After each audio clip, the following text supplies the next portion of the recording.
जब जब किसी संत ने समाज परिवर्तन का बीड़ा उठाया है, उसको परेशान करने की कोशिश तो हुई है। जब हमारे कथावाचक, जब हमारे मठ मंदिर आगे आते हैं समाज को ठीक करने के लिए, अधर्म का नाश करने के लिए, तो उनको इधर उधर करके फंसाया भी जाता है। हमारे कुछ संतों को फंसाया भी गया, वो अलग बात है, उसकी लड़ाई चल रही है। लेकिन मैं आप लोगों से निवेदन कर रहा हूं, इस खतरे को आप जन जन तक पहुंचाइए। वक्फ बोर्ड आज की डेट में 10 लाख एकड़ जमीन का मालिक बन चुका है।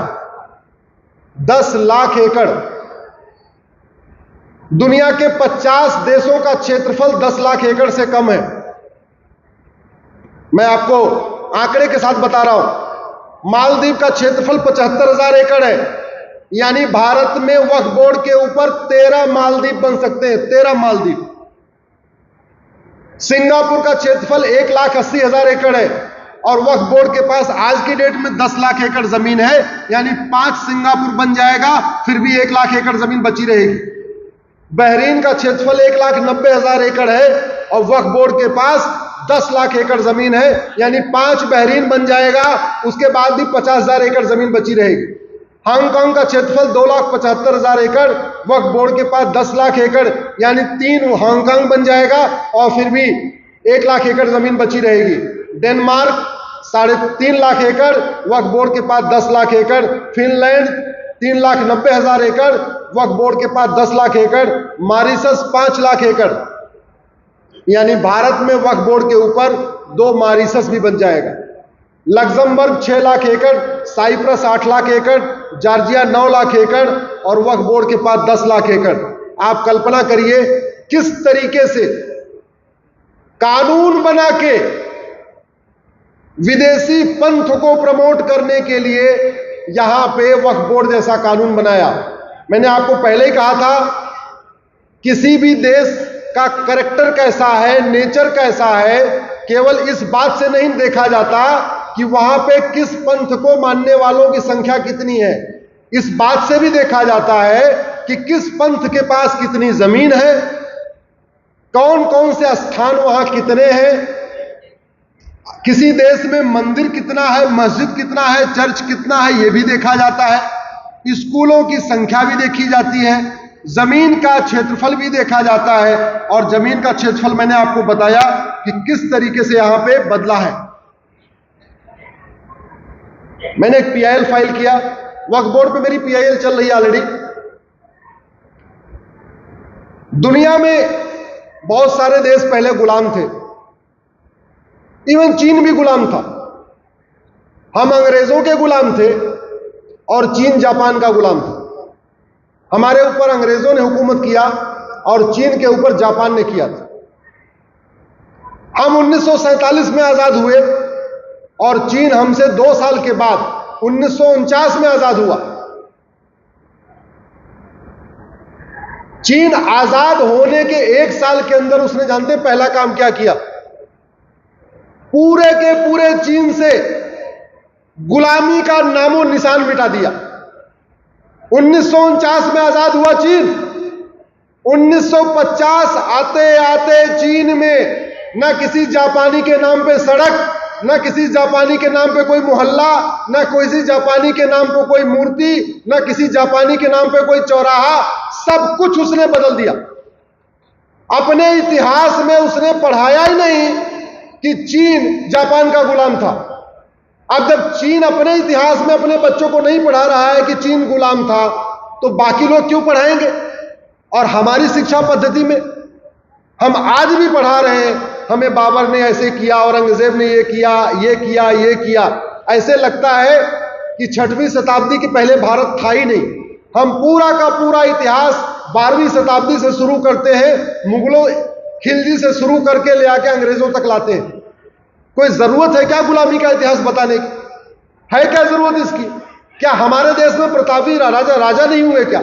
हमारे देश में तो एक से एक रानी अहिल्याबाई होलकर, छत्रपति शिवाजी महाराज, इतिहास में पढ़ाने के लिए हमारे पास एक से बढ़कर एक महारानियां, एक से एक बढ़ के विदुषी महिलाएं, गार्गी मैत्रेयी जैसी हमारे देश में विदुषियां हमारे पर, लेकिन उनको हमने नहीं पढ़ाया। और आज भी 2024 में भी, आजादी के बाद भी हमारे प्रमुख स्थानों पे आज भी विदेशी नाम चल रहे हैं। इसका नुकसान क्या है? बाइबल में जिन स्थानों का वर्णन है वो सारे स्थान उसी नाम से आज भी पाए जाते हैं। कुरान में जिन स्थानों का वर्णन है वो सारे स्थान आज भी उसी नाम से पाए जाते हैं। तो इसलिए जब कोई बच्चा बाइबल पढ़ता है या कुरान पढ़ता है तो उसमें जिन जिन स्थानों को पढ़ता है, बाद में गूगल करता है तो वो सारे स्थान उसको मिलते हैं। इसलिए बाइबल में लिखी हुई बात को और कुरान में लिखी हुई बात को वो सच मानता है। वहीं दूसरी तरफ जिन स्थानों का वर्णन हमारे वेद में है, जिन स्थानों का वर्णन हमारे महाभारत में है, जिस स्थानों का वर्णन हमारे उपनिषद में है, वो मिलते ही नहीं है। और मिलते नहीं है और फिर हमारे बच्चों को यह पढ़ाया जाता है कि रामायण एक काल्पनिक घटना है, महाभारत एक काल्पनिक घटना है, तो बच्चे उसको मान लेते हैं। इसलिए मैंने एक PIL फाइल किया कि हमारे कम से कम जितने हमारे वैदिक स्थान हैं, हमारे धार्मिक स्थान हैं, उनको रिस्टोर किया जाए। क्योंकि जब तक हम अपने प्राचीन नामों को रिस्टोर नहीं करेंगे तब तक तथाकथित वामपंथी, तथाकथित देश विरोधी ये कहते रहेंगे कि रामायण महाभारत एक काल्पनिक घटना। हमारे 51 शक्तिपीठों में से एक शक्तिपीठ है कीर्तेश्वरी। अपना एक शक्तिपीठ यहां पे भी है, कोल्हापुर में भी है, महालक्ष्मी मंदिर। ऐसे एक शक्तिपीठ है कीर्तेश्वरी जहां माता का मुकुट गिरा। उस कीर्तेश्वरी स्थान पे मुर्शीद खां नाम का लुटेरा गया। उसने मंदिर को लूटा, मंदिर को तोड़ा और उस स्थान की नेम प्लेट बदल के अपने नाम पे उसको मुर्शिदाबाद बना दिया। और वो मुर्शिदाबाद बंगाल में आज भी मुर्शिदाबाद कहलाता है। वो आज तक कीर्तेश्वरी नहीं हो पाया। और बाकी लोग तो छोड़िए, बंगाल के लोगों ने भी कभी उस नाम को बदलने की बात नहीं किया। अब 51 शक्तिपीठ में आप कीर्तेश्वरी ढूंढिए, कीर्तेश्वरी मिलेगा, लेकिन भारत के नक्शे में आपको कीर्तेश्वरी नहीं मिलेगा, क्योंकि कीर्तेश्वरी मुर्शिदाबाद बन चुका। दूसरा शक्तिपीठ हमारा विंध्याचल। मिर्जा खां नाम का लुटेरा गया, उसने विंध्याचल को मिर्जापुर बना दिया। भगवान परशुराम जी के पिताजी का जहां आश्रम था उसको कहते थे जमदग्निपुरम। जौना खां नाम का लुटेरा गया, उसको उसने जौनपुर बना दिया। विदेह, जहां माता सीता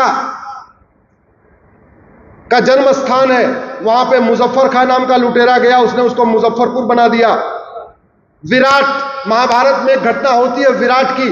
पांडव 12 साल का वनवास करते हैं, फिर 1 साल का अज्ञातवास करते हैं। अज्ञातवास उन्होंने विराट में किया था। अब विराट को आप ढूंढिए, आपको विराट भारत के नक्शे पे कहीं नहीं मिलेगा, क्योंकि होशियार खां नाम का लुटेरा गया, उसने विराट को होशियारपुर बना दिया। भगवान कृष्ण ने 5 गांव मांगे। तिलप्रस्थ, फरीद खां नाम का लुटेरा गया, उसको फरीदाबाद बना दिया। गजप्रस्थ, गाजी खां नाम का लुटेरा गया, उसको गाजियाबाद बना दिया। ऐसे ही मुरादनगर को रामगंगा नगर को मुरादनगर बना दिया। पांचाल, हम लोग द्रौपदी को पांचाली कहते हैं। जो पांचाली द्रौपदी का जन्म स्थान है उसको पांचाल राज्य कहते थे। वहां पे फर्रुख खां नाम का लुटेरा गया, उसने पांचाल को फर्रुखाबाद बना दिया। अब आप महाभारत में आपको पांचाल मिलेगा, लेकिन पांचाल नाम से गूगल करिए तो आपको भारत के नक्शे पे कोई पांचाल नाम का जिला, तहसील, मोहल्ला नहीं मिलेगा, क्योंकि वो पांचाल फर्रुखाबाद बन चुका है। शरीफुद्दीन ने नालंदा बिहार को बिहार शरीफ बना दिया। बेगू खां ने अजातशत्रु नगर को बेगूसराय बना दिया। दरभंग खां ने द्वारभंगा को दरभंगा बना दिया। हाजी शमसुद्दीन ने हरिपुर को हाजीपुर बना दिया। जमाल खान ने सिंहजानी को जमालपुर बना दिया। अहमद शाह ने कर्णावती को अहमदाबाद बना दिया। बुरहान ने भगनापुर को बुरहानपुर बना दिया। होशंग शाह ने नर्मदापुरम को होशंगाबाद बना दिया। अहमद शाह ने अंबिकापुर को अहमदनगर बना दिया। तुगलक ने देवगिरी को तुगलकाबाद बना दिया। उस्मान अली ने धाराशिव को उस्मानाबाद बना दिया। फरीद खान ने मोकलहार को फरीदकोट बना दिया। मुजफ्फर खान ने लक्ष्मीनगर को मुजफ्फरनगर बना दिया। शाहजहां ने गोमती नगर को शाहजहांपुर बना दिया। बख्तियार खिलजी ने नालंदा को बख्तियारपुर बना दिया। करीमुद्दीन को करीमनगर को करीमुद्दीन ने करीमनगर बना दिया। महबूब खान ने महबूबनगर बना दिया। अली मीर जाफर ने अलीपुर बना दिया। भाग्यनगर को हैदराबाद बना दिया। इंदौर को निजामाबाद बना दिया। बिटौरा को फतेहपुर बना दिया, हरिगढ़ को अलीगढ़ बना दिया, अंबिका नगर को अमरोहा बना दिया, आर्यमगढ़ को आजमगढ़ बना दिया, जसनौल को बाराबंकी बना दिया। ऐसे 1000 से ज्यादा स्थान जिनका वर्णन हमारे या तो उपनिषदों में है, या वेदों में है, या हमारे महाभारत में है, हमारे आदि ग्रंथों में है, वो सारे के सारे स्थान अब आज की डेट में भारत में नहीं मिलते, क्योंकि वहां पे वहशी दरिंदों का नाम चल रहा है। जब तक वहशी दरिंदों का नाम नहीं हटेगा, हमारे प्राचीन नाम वापस नहीं रिस्टोर होंगे, तब तक हमारे बच्चों को यह कहा जाएगा वेद पुराण उपनिषद एक काल्पनिक घटनाएं हैं, और वो मानते चले जाएंगे। ये हटना चाहिए कि नहीं? ये सांसदों को ये बात उठाना चाहिए कि नहीं? विधायकों को उठाना चाहिए कि नहीं? ये सांसद विधायक अभी दल गुलामी कर रहे हैं, उनको आपको टोकना पड़ेगा, उनको छेड़ना पड़ेगा, उनको आपको बोलना पड़ेगा कि भैया ऐसा है, अब आप सांसद हो, किसी पार्टी के नहीं हो, वेतन भत्ता गाड़ी बंगला सरकारी खजाने से मिलता है, कम से कम हमारे वैदिक स्थान, पौराणिक स्थान, धार्मिक स्थान, ऐतिहासिक स्थान जो उनका प्राचीन नाम था, उस प्राचीन नाम को दोबारा कर दो, जिससे हमारी सनातन संस्कृति मजबूत हो। लेकिन उसके लिए जागरूकता, और जागरूकता के लिए मैंने कहा कम से कम 5-5 हजार लोगों को अपने अपने फेसबुक पे जोड़िए।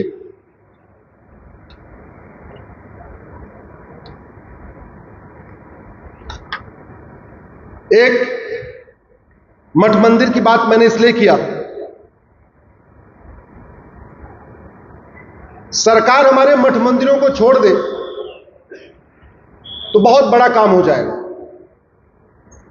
जब जब मठ मंदिर छोड़ने की बात होती है तो लोग एक लॉजिक देते हैं, जानते हैं क्या लॉजिक देते हैं? कि करप्शन हो जाएगा। ऐसा सुनते होंगे ना, करप्शन हो जाएगा। मुझे आज तक समझ में नहीं आया, मस्जिद को मैनेज और मेंटेन करने का टोटल अनुभव कितना है? 1300 साल का, उससे ज्यादा तो नहीं है ना। मस्जिद बनाने को, मस्जिद को मैनेज करने का, मस्जिद को मेंटेन करने का टोटल एक्सपीरियंस कितना है? 1300 साल। चर्च बनाने, चर्च को मैनेज करने, चर्च को मेंटेन करने का टोटल एक्सपीरियंस कितना है? 2000 साल। और मठ मंदिर बनाने को, मठ मंदिर मैनेज करने को, मेंटेन करने का अनुभव कितना है? कितना हजार साल? अरे 10,000 साल तो होगा कम से कम इतना होगा। तो जिसको कम अनुभव है वो करप्शन नहीं करेंगे, और जिसको ज्यादा अनुभव वो करप्शन करेंगे। एक तरीके से सरकारें हमारे मठ मंदिरों को कंट्रोल करके ये कह रही हैं कि मुस्लिम ईमानदार होते हैं इसलिए वो अपनी मस्जिद चलाएंगे, क्रिश्चियन ईमानदार हैं इसलिए अपना वो चर्च चलाएंगे, लेकिन हिंदू बेईमान होते हैं, हमारे मठ मंदिर के पुजारी बेईमान हैं, इसलिए हमें मंदिर कंट्रोल करने। अल्टीमेटली ये कह रहे हैं ना, फिर तो इनडायरेक्टली यही कह रहे हैं। अरे आपको चलाना है तो सबका ले लो, और नहीं चलाना तो सबका छोड़ दो। हमें भी चलाने का अनुभव है, हमें चलाने का अनुभव नहीं है क्या? ये क्या बात हो गई? एक तरफ वहां पे जो पैसा आ रहा है, उनके हॉस्पिटल खुल रहे हैं, उनके स्कूल खुल रहे हैं, वो एजुकेशन दे रहे हैं, और वहां पे कन्वर्जन भी करा रहे हैं। अगर वैसे हम भी स्कूल खोलते, हम भी हॉस्पिटल खोलते, हम भी और चीजें करते, तो हम कन्वर्जन भी रोकते, हम घर वापसी भी करा लेते। मेरा ये मानना है ये जो 35 कानून है ये खत्म होने चाहिए, और इनको हमें फिर से वापस लेना चाहिए। डेमोग्राफी बहुत बड़ा खतरा है, इसको बदलने के लिए आप लोग सब आवाज उठाइए। मैं आगे आगे कुछ बोलूंगा, आप लोग जोर से पीछे से बोलिए, हमें चाहिए आजादी। क्या बोलेंगे आप लोग? दोनों हाथ उठा के एक बार अगर खड़े होके बोले तो आपकी रिकॉर्डिंग भी और अच्छी आएगी। मैं अपने कैमरामैन के मित्रों से कहूंगा, मुझे मत दिखाइए, आप सबको दिखाइए। गुलामी के नाम से मैं आगे बोलूंगा, आप केवल बोलेंगे हमें चाहिए आजादी। भैया जरा हमारे पूज्य गुरु, पहले गुरुओं को दिखाइए, इधर सारे हमारे संत बैठे हैं, सबको दिखाइए। गुलामी के नाम से, गुलामी के निशान से, गुलामी के इतिहास से गुलामी की कुरीतियों से, गुलामी की कुप्रथाओं से, गुलामी की शिक्षा से, गुलामी की पुलिस व्यवस्था से, गुलामी की न्यायिक व्यवस्था से, गुलामी की प्रशासनिक व्यवस्था से, घूसखोरी कमीशनखोरी से, नशा तस्करी मानव तस्करी से, माओवाद नक्सलवाद से, अलगाववाद आतंकवाद से, जिहाद मजहबी उन्माद से, बम विस्फोट और जनसंख्या विस्फोट से, रोहिंग्या बांग्लादेशी घुसपैठ से, जिहादी मिशनरी धर्मांतरण से, लव जिहाद और लैंड जिहाद से, मजहबी नियम कानूनों से, मजहबी बोर्ड मजहबी ट्रिब्यूनल से, मजहबी मंत्रालय मजहबी आयोग से, मदरसा मिशनरी स्कूलों से। बहुत बहुत धन्यवाद, बहुत बहुत आभार। मैं आप सबको दंडवत प्रणाम करता हूं, आप सबको प्रणाम करता हूं। आशा करता हूं कि आप लोग जिस तरीके से आगे बढ़ रहे हैं, भगवान आपको और इसमें प्रगति दे और बहुत जल्दी भारत एक हिंदू राष्ट्र बने, यहाँ सबका साथ सबका विकास हो, भारत एक सबल राष्ट्र बने, भारत एक सुरक्षित राष्ट्र बने, भारत एक समृद्ध राष्ट्र बने, भारत एक समावेशी राष्ट्र बने, और उसके लिए हम सबको आवाज उठाने की जरूरत है। बहुत बहुत धन्यवाद, बहुत बहुत आभार।